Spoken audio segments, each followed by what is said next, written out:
यदा यदा हि धर्मस्य ग्लानिर्भवति भारत अभ्युत्थानमधर्मस्य तदात्मानं सृजाम्यहम् यदा यदा हि धर्मस्य ग्लानिर्भवति भारत अभ्युत्थानमधर्मस्य तदात्मानं सृजाम्यहम्।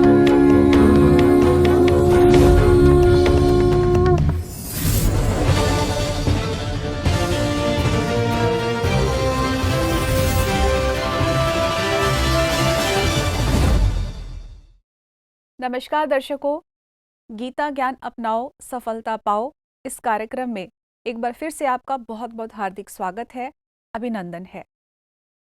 दर्शकों, इस सीरीज में हम गीता में वर्णित श्लोकों, उनके भावार्थ और साथ ही उन बातों को हम जीवन में किस प्रकार से अमल में ला सकते हैं, इस बारे में हम गहराई से चर्चा करते हैं। दर्शकों, पिछले एपिसोड्स में हमने आत्मा के ज्ञान के बारे में बहुत सारी बातें जानी थी और आज हम अपना रुख करते हैं उस परमात्मा की ओर जो पूरे विश्व का प्रिय है, जिससे जीवन में सर्व प्राप्तियां हैं। लेकिन वो अदृश्य पुरुष है कौन, जो दिखता भी नहीं है, सबका प्रिय भी है और जीवन में जो आज हमें प्राप्ति है उसी के द्वारा ही है। तो इस एपिसोड में आज हम ये देखेंगे कि परमात्मा कौन है, उसका अस्तित्व क्या है, गीता इन सारी बातों के बारे में क्या कहती है। और इस विषय पर प्रकाश डालने के लिए हमारे बीच में मौजूद हैं हर बार की तरह ब्रह्मा कुमारी सौम्या बहन। सौम्या बहन, आज की इस कड़ी में मैं आपका एक बार फिर से बहुत बहुत हार्दिक स्वागत करती हूँ। ओम शांति। ओम शांति। जैसे कि आज हम इस एपिसोड में चर्चा करेंगे परमात्मा के बारे में, जो एक पूरे विश्व का क्या कहेंगे सबसे रहस्यमय प्रश्न है कि वो है कौन। हम उसको पाने के लिए बहुत जतन करते हैं, यज्ञ करते हैं, व्रत रखते हैं। एक जीवन में ये आता है कि हमें जीवन में जो भी मिला है, ये कहते हैं कि हमें सब कुछ ऊपर वाले से मिला है। जीवन में जो प्राप्तियां हैं वो उसी के द्वारा ही हमें प्राप्त हुई है। और एक ये बात कि वही हमें प्राप्त हो जाए तो हमें उससे क्या क्या प्राप्त होगा, तो क्या दोनों प्राप्तियों में अंतर है? जरूर। गीता में, जिसको हम सर्वशास्त्र शिरोमणि कहते हैं, स्वयं भगवान आकर के डायरेक्ट भगवान वाच शब्द इसमें ही है। तो इसीलिए इसको हम बहुत ऊंचा शास्त्र मानते हैं। इसमें भगवान कहते हैं कि मेरे को कौन प्राप्त कर सकता है, परमात्मा की प्राप्ति कैसे हो। उसके लिए एक बहुत सुंदर बात बताई उन्होंने। मन्मना भव मद्भक्तो मद्याजी मां नमस्कुरु। मन्मना भव मद्भक्तो मद्याजी मां नमस्कुरु। मामे वैश्यसि सत्यं ते प्रतिजाने प्रियोसि मे। मामे वैश्यसि सत्यं ते प्रतिजाने प्रियोसि मे। भगवान अर्जुन मना हम बच्चों के लिए कहते हैं कि हे अर्जुन, मन मना भव, fix your mind on me. मन को केवल मुझ एक में ही लगाओ। और मध्याजी मत भक्तो, मेरी में ही मन लगाओ, मेरी ही भक्ति करो। मध्याजी माम नमस्कुरु, केवल मुझे ही आप नमन वंदन करो। मामे वैश्यसि सत्यम ते, मैं तुम्हें सत्य बताता हूँ, अगर तुम ऐसा करोगे तो मैं गारंटी करता हूँ तुम मुझे ही प्राप्त करोगे। आज की दुनिया में कोई किसी को कोई गारंटी नहीं दे सकता जी। सिर्फ परमात्मा ही हमें ऐसा गारंटी देते हैं कि केवल मुझे ही अगर याद करोगे। क्योंकि आज हम देखते हैं अनेकों की तरफ बुद्धि भटक गया। एक परमात्मा की याद अगर होगा तो उससे हमें प्राप्ति तो होगा ही, लेकिन हम परमात्मा को प्राप्त कर सकते हैं जीवन में। जी। तो अगर परमात्मा ही हमें प्राप्त हो जाए तो हमें क्या कुछ उससे एक्स्ट्रा प्राप्तियाँ होती हैं? ज़रूर, क्योंकि कहते हैं ना, आजकल के लोग वैसे भी कुछ करने के लिए बोलो तो कहते हैं इससे क्या फ़ायदा। जी, पहले हम भी फ़ायदा फ़ायदा जानेंगे, देखते हैं। फिर उसके बारे में जानते हैं। जी, जी, जी। तो वो कहते हैं, सर्वधर्मान् परित्यज्य मामेकं शरणं व्रज। सर्वधर्मान् परित्यज्य मामेकं शरणं व्रज। अहं त्वां सर्वपापेभ्यो मोक्षयिष्यामि मा शुच। अहं त्वां सर्वपापेभ्यो मोक्षयिष्यामि मा शुच। वो कहते हैं कि आप सर्वधर्म को छोड़ो। सर्वधर्म माना देह और देह से संबंधित धर्म। जैसे पीछे भी हमने देखा था कि मैं शरीर हूँ तो शरीर से संबंधित सारे ही धर्म है। मैं डॉक्टर हूँ, मैं इंजीनियर हूँ, मैं हिंदू हूँ, मैं मुस्लिम हूँ, मैं क्रिश्चियन हूँ, मैं माँ हूँ, मैं बेटी हूँ, ये जी, सारे देह के धर्म है। इसको छोड़कर मेरी शरण में आओ। शरण में आने का मतलब ये नहीं है लोग जैसे नमस्कार कर रहे हैं हुँ, पूरा नीचे लेट करके, तो वो शरण नहीं है। बुद्धि से परमात्मा के प्रति हम अपने आप को अर्पित करें। जी, फिर वो कहते हैं, मैं तुम्हें जन्म जन्मांतर के पापों से मुक्त करूंगा। जी। क्योंकि हम देख रहे हैं कि आज मनुष्य दुखी क्यों, हुँ, इतने सारे दुख, अशांति, रोग, शोक, यही बता रहा है कि हमारे कई जन्मों का पाप हमारे साथ रहे हुए हैं। जी, तो उसको खत्म करने का सहज तरीका भगवान कहते हैं, केवल मेरी एक शरण में तुम आओगे तो आप जन्म जन्मांतर के पापों से मुक्त हो जाएंगे। जी, जब मनुष्य पापों से मुक्त होता जाता है तो एक हल्कापन, परिस्थितियों को हुँ। फेस करने की शक्ति, परिस्थितियों में अचल रहने का जो एक बहुत सुंदर अवस्था उसका बन जाता जी, है। जी, जी। अक्सर करके हम देखते हैं कि हम भक्ति भी करते हैं और हम उसके सामने नमन भी करते हैं कि अब हम कोई पाप नहीं करेंगे, लेकिन फिर भी उन्हीं पापों में लिप्त हो जाते हैं, फिर माफ़ी माँगते रहते हैं, ये सब करते रहते हैं। लेकिन जो आपने ये कहा कि जो एक ईश्वर के प्रति हमारा समर्पण भाव है, ये हमें उन बातों से जी, मुक्त कर जी, देता है, जो हम पापों से मुक्त हो जाते हैं। और अक्सर करके हम महिमा में भी कहते हैं कि तुम ही हो माता, तुम ही हो पिता, तुम ही हो बंधु, तुम ही हो सखा। लेकिन हम देखते हैं कि बोल रहे हैं, लेकिन वो संबंध हम उस तरीके से नहीं निभाते। तो हम्म। गीता इस महिमा के बारे में क्या कहती है? जैसे कि अभी शरण में जाने के लिए भी उसको हमें जानना जरूरी है, और उसको जानने के साथ साथ जैसे अभी आपने कहा माता पिता का, जैसे मातश्च पिता जो हम कहते हैं, परमात्मा गीता में इसका सुंदर अनुभव भी कराते हैं। वो कहते हैं, अनन्यात् चिन्तयन्तो माम ये जना पर्युपासते तेषां नित्याभियुक्तानां योगक्षेमं वहाम्यहम्। तो जो आत्मा अनन्यात चिंतयन्तुम, अन्य किसी और की चिंता से चारों तरफ से बुद्धि को हटाकर एक मेरी ही चिंतन में रहती है, जी, जो आत्मा, जी। ये जनाः पर्युपासते, ऐसे उपासना जो मेरे प्रति जो लोग हुँ, करते हैं, उनका योगक्षेमम वहाम्यहम्। उनकी जैसे कि उनके पास जो पहले से ही है उसकी भी मैं रक्षा करता हूँ, जो उनकी ज़रूरतें हैं वो भी मैं पूरा कर देता हूँ। जी, कितनी बड़ी बात है कि अब जो हम एक, हमारी बुद्धि में और कुछ है ही नहीं, और एक परमात्मा को याद करके हम अपनी ड्यूटी निभाते रहते हैं।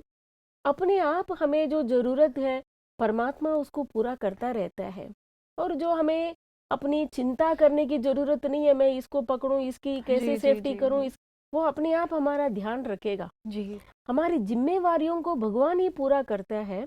ऐसी सुंदर बात भगवान ने गीता में कही है।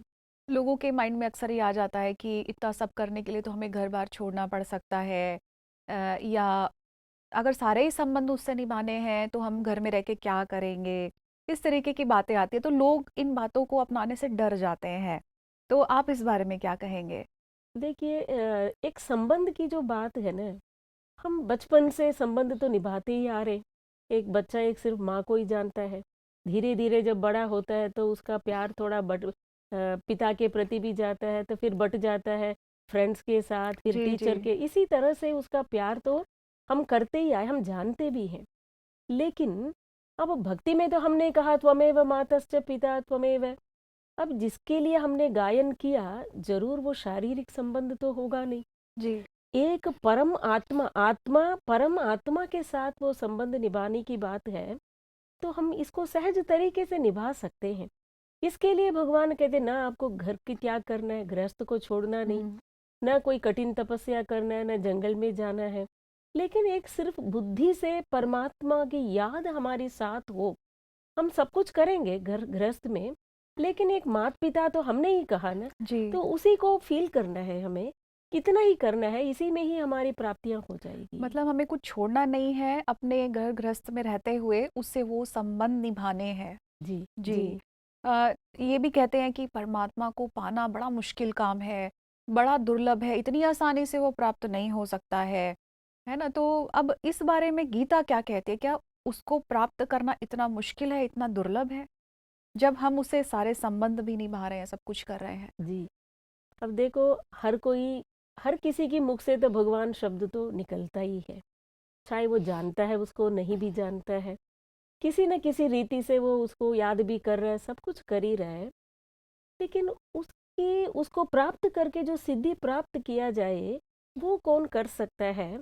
इसके बारे में परमात्मा जो है थोड़ा गीता में स्पष्ट कर रहे, कहते हैं मनुष्याणां सहस्रेषु कश्चिद्यतति सिद्धये।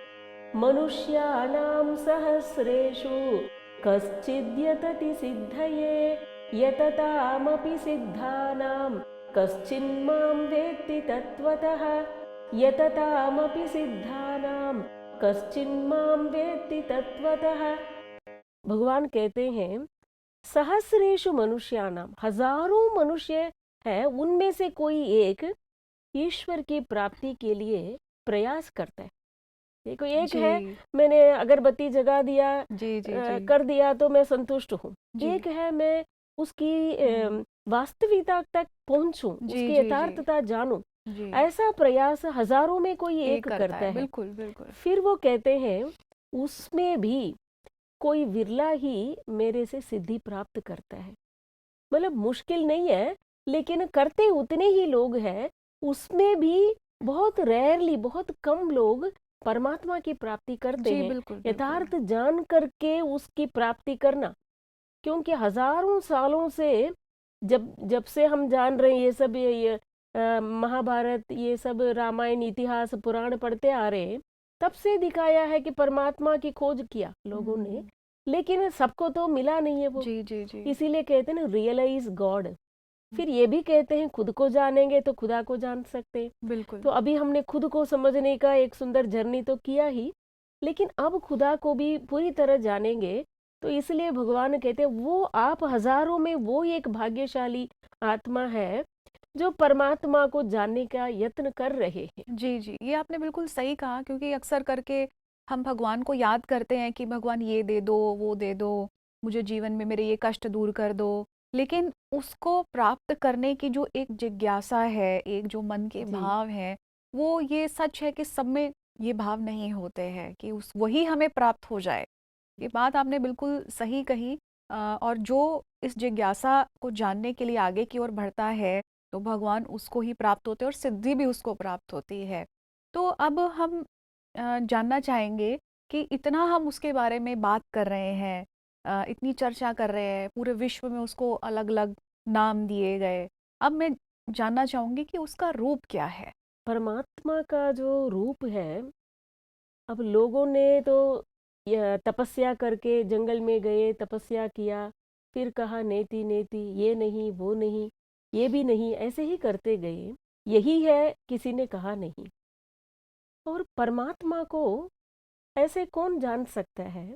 लगता है कि वही हमें, परमात्मा ही आकर के हमें ये बात बता सकता है। इसके बारे में भी गीता में कहा है, मनुष्य यत्न तो कर रहा है, लेकिन अब आप देखिए, परमात्मा एक है, वो मालिक है, सत्य है, ट्रूथ है। तो फिर एक ही होना चाहिए ना। इतनी सारे धर्म, जी, इतनी सारे किताबें, वेद, उपनिषद, इतिहास, पुराण, कोई कमी नहीं है। ट्रूथ तो एक है, एक होता अगर है, उसको बिल्कुल। पा लिया तो इतना चीजों की जरूरत भी नहीं है। जी, जी। तो इसलिए लगता है प्रयत्न करते हुए भी उस तक पहुंचना संभव नहीं था। इसीलिए भगवान एक बात और कह रहे हैं, हन्तते कथयिष्यामि दिव्याख्यात्मविभूतयः, हन्तते कथयिष्यामि दिव्याख्यात्मविभूतयः, प्राधान्यत कुरु श्रेष्ठ, नास्त्यन्तो विस्तरस्य मे। तो वो कहते हैं लास्ट में, जब हम आत्माएं प्रयास करके थक जाते हैं, वो कहते हैं मैं ही आकर के अपने बारे में अपनी महिमा आपको सुनाता हूँ। देखिए कितनी बड़ी बात, God himself reveals about him. एक माता पिता के बारे में बच्चा नहीं बता सकता है, लेकिन बच्चे के बारे में माता पिता बिल्कुल, पूरा बता बता सकते सकते हैं। हैं। जी, तो इसी तरह से जिसको हमने माता पिता कहा, उस तक हम पहुंच नहीं पाए, तो वो खुद आकर के अपना परिचय दे रहे हैं बिल्कुल, कि बिल्कुल। मैं ही अपने बारे में आपको बताता हूँ। जी, जैसे कि हमने सुना भी होगा इसके बारे में आपने, एक ब्लाइंड स्कूल है, वहाँ पे एक हाथी है। हाँ तो जी, हाथी चारों वहाँ पढ़ने वाले सारे तो अंधे हैं, तो उनको गुरुजी तो अंधे नहीं थे, तो उन्होंने कहा आप जाके देखो वो हाथी कैसा है, कैसा मुझे है? बताओ। जी, अब एक पहला शिष्य जाता है, वो हाथ लगाता है हाथी की पूंछ पे, वो आके कहते गुरुजी हाथी तो सांप की तरह है। जी, फिर दूसरा शिष्य जाता है, वो हाथ लगाता है हाथी के ऊपर, वो भाग के आता है, कहते गुरुजी हाथी तो बड़ी सारी दीवार की तरह है। जी, फिर तीसरा व्यक्ति जाता है, हाथी के पैरों में हाथ लगाता है, फिर वो आके कहता है गुरुजी हाथी तो बड़ा पिलर की तरह, स्तंभ है ये। हुँ, फिर एक चौथा व्यक्ति जाता है, फिर वो उसका हाथ लगता है हाथी के कानों में, वो कहता है गुरुजी हाथी तो एक सूप की तरह है। तो अब आपको क्या लगता है, ये हाथी तो न सूप की तरह, न पिलर की तरह, न दीवार की तरह, न सांप की तरह है। अब चारों ही मिला करके हाथी बन जाता है? वो भी नहीं। जी, क्या वो लोग सारे गलत है? वो भी नहीं, क्योंकि उनको ज्ञान रूपी तीसरा नेत्र नहीं। तो जैसे अंधा व्यक्ति परसीव करता है, अपनी परसेप्शन अनुसार वो वर्णन बताता किया, है। जी, इसी तरह से लोगों ने बहुत प्रयत्न किया, जितना उनको समझ में आया, क्योंकि तीसरा नेत्र जब खुलता है तो ये क्लैरिटी होती है हर चीज को देखने का। तो उससे पहले जितना भी समझ में आया लोगों ने वर्णन किया। तो इसीलिए परमात्मा कहते हैं मेरे को, मैं जो हूँ जैसा हूँ, मैं खुद ही आकर के अपना पूरा परिचय परिचय देता देता हूँ। हूँ। तभी उसका नाम स्वयंभू भी कहा गया है, जो स्वयंभू स्वयं है, प्रकट होता है। बिल्कुल, वो अपने आप में ही है। हुँ, वो इस तरह से आकर के जब हमें परिचय देते हैं, तो उसको सुन करके मन बहुत हर्षित हो जाता है। जी, कि अभी आपने ये भी पूछा कि उसका क्या रूप है, जी, क्योंकि जब रूप की बात आती है तो दुनिया में बहुत सारी मान्यताएं हैं। किसी ने कह दिया आत्मा ही परमात्मा, किसी ने कह दिया हुँ, ये प्रकृति ही परमेश्वर है, जी, किसी ने कह दिया ये तो ब्रह्म ईश्वर है, किसी ने कह दिया परमात्मा इतना बड़ा है, बहुत तेजोमयी है। ऐसे बहुत सारी हुँ, मान्यताएं हैं। फिर वो कौन है, इसको अगर हम समझेंगे ना, तो अगर सही रूप में अगर समझ में आ जाए, तो हमारा बुद्धि उनमें लगने में, जैसे मन मना भव होने में टाइम नहीं लगता है। जी, तो वो क्या कहते हैं वो भी हम सुनते हैं। कविं पुराणाम् अनुशासितारम् अणोरणीयां सम् अनुस्मरेद्यः, कविं पुराणाम् अनुशासितारम् अणोरणीयां सम् अनुस्मरेद्यः, सर्वस्य धातारम् अचिन्त्यरूपम् आदित्यवर्णं तमसः परस्तात्, सर्वस्य धातारम् अचिन्त्यरूपम् आदित्यवर्णं तमसः परस्तात्। इसमें वो कहते हैं, जैसे अभी मैंने कहा खुद कहते हैं कविम पुराणम, कवि, जैसे कवि कहते हैं ना जिसको सब कुछ आता है, जो सर्वज्ञ है, वो कहते हैं मैं सर्वज्ञ हूँ, मैं कवि हूँ। पुराणाम माना इतना पुरातन है कि वो डेट नहीं है फलाने दिन जी, से जी, जी, भगवान पैदा बिल्कुल। हुए हैं, जी, जी, जी। तो कभी ऐसे सुना भी नहीं हमने। हुँ, तो पुराना है, पुराना है, बहुत पुराना पुरातन है। अनुशासितार, माना ये पूरी सृष्टि का कंट्रोलर है। वो एक ही परमात्मा है जो वो पूरी दुनिया का, जितने भी कॉन्टिनेंट्स है, ऐसा नहीं भारत की, सबकी पूरी दुनिया का कंट्रोलर वो एक ही है। फिर वो कहते हैं अणोरणीयाम सम अनुस्मरेद्या। अणु माना एटम, कितना छोटा होता है, बहुत छोटा सूक्ष्म होता है। है जी। मेरा स्वरूप जो है सूक्ष्माति सूक्ष्म है। अनुस्मरेद्य, वो इतना छोटा, जैसे पीछे भी बताया ना, आत्मा का रूप, एक बाल का जो एड्ज है उसको हजारों पार्ट करो तो क्या उसको देखा जा सकता है? जी। बहुत सूक्ष्म है। वो है मेरा रूप। अनुस्मरेद्य मतलब बुद्धि से स्मरण करने योग्य हूं मैं, मतलब इनकंसीवेबल है। मैं कल्पना से कह नहीं सकती वो ऐसे होते, इतना बड़ा इतना छोटा, साइज नहीं दे सकते, नहीं दे जी, जी। सकते। फिर वो कहते हैं अनोरणीयाम सम अनुस्मरे सर्वस्य धातारम। यहाँ धातारम माना पालनहार है, वो सबका पालन वही करता है। फिर वो कहते हैं आदित्य वर्ण, मैं कैसे दिखता हूँ ये भी वो बता रहे कि मेरा जो प्रकाश का जो वर्ण है वो सूर्य के समान है। तमसहा परस्ता, तमस माना अंधकार, अंधकार से भी मैं परे हूँ, माना वो ज्ञान का मैं स्वरूप हूँ। तमस परस्ता, भक्ति में तो यही मांगते हैं ना कि हे भगवान तमसो मा ज्योतिर्गमय, मुझे अंधकार, इतनी रोशनी है फिर भी हम कहते हैं मुझे अंधकार से रोशनी की, तो वो रोशनी खुद आकर के अपना परिचय दे रहे हैं जी। तो परमात्मा का जो परिचय, तो इससे क्या लगता है वो अशरीरी है। उसको जैसे हमारा है ऐसे देह रूपी आकार नहीं है, न वो साकारी है न वो आकारी है, माना वो मनुष्य जैसा भी नहीं है न देवता जैसा है। इसीलिए कायिक रूप नहीं है, शारीरिक रूप उसका है नहीं जी। न वो स्त्री न वो पुरुष, तो इसीलिए उसका जो चिन्ह भी देते। अच्छा, इतना सूक्ष्म जो रूप होता है, अब आप देखो रेक्टेंगल, ट्रायंगल, स्क्वायर तो नहीं होगा, बिल्कुल डॉट, वो ही सूक्ष्माति सूक्ष्म रूप है वो बिंदी। तो इसीलिए वो कहते मैं इतना बड़ा जो नहीं हूँ तो ऐसे दिखाई दूं। जो लोगों ने कहा ना कि हजारों सूर्य से भी तेजो में है जी। ऐसा नहीं है, अणु से भी छोटा सुंदर छोटा सा बिंदी रूप हूं मैं जी। ये वो वर्णन करते हैं अपनी रूप के बारे में जी। जी, यानी कि गीता में जो श्लोकों के माध्यम से भी बताया गया, उसका रूप जो है अणु अणु है, बहुत वो टाइनी डॉट की तरह है, और वो प्रकाश स्वरूप भी है। और जैसे कि आपने बताया कि जो व्यक्ति दिल से इंटेंशन रखता है कि मुझे उसकी प्राप्ति हो जाए, तो वो उसको सर्व सिद्धियाँ जीवन की प्राप्त कराता है। सौम्या जी, आज आपने परमात्मा के रूप के बारे में जो बातें बताई हैं और इतनी डिटेल में आपने डिस्कशन की है, मैं आपका बहुत बहुत तहे दिल से शुक्रिया अदा करती हूँ। ओम शांति। ओम शांति। तो दर्शकों, आज के इस गीता ज्ञान चर्चा में सौम्या जी ने श्लोकों के माध्यम से भी बताया कि परमात्मा का रूप एक अणु समान है, बहुत टाइनी डॉट की तरह है, और वो प्रकाश स्वरूप है। और साथ ही ये बात सत्य है कि हजारों लोगों में से कोई एक ही व्यक्ति होता है जो उसको पाने की चाहना रखता है, क्योंकि अक्सर करके जो मनुष्य है वो केवल और केवल भौतिक वस्तुएं उससे प्राप्त करने की कामना करते हैं, लेकिन वही प्राप्त हो जाए ये पुरुषार्थ हजारों में कोई एक करता है। और जो परमात्मा स्वयं ही उस व्यक्ति को यदि प्राप्त हो जाए, तो सोचो उसकी जीवन कितनी श्रेष्ठ, कितनी सुंदर बन जाएगी। तो दर्शकों, आज का ये एपिसोड हम यहीं समाप्त करते हैं। अगले एपिसोड में हम फिर से परमात्मा से संबंधित बहुत सारी बातें करेंगे।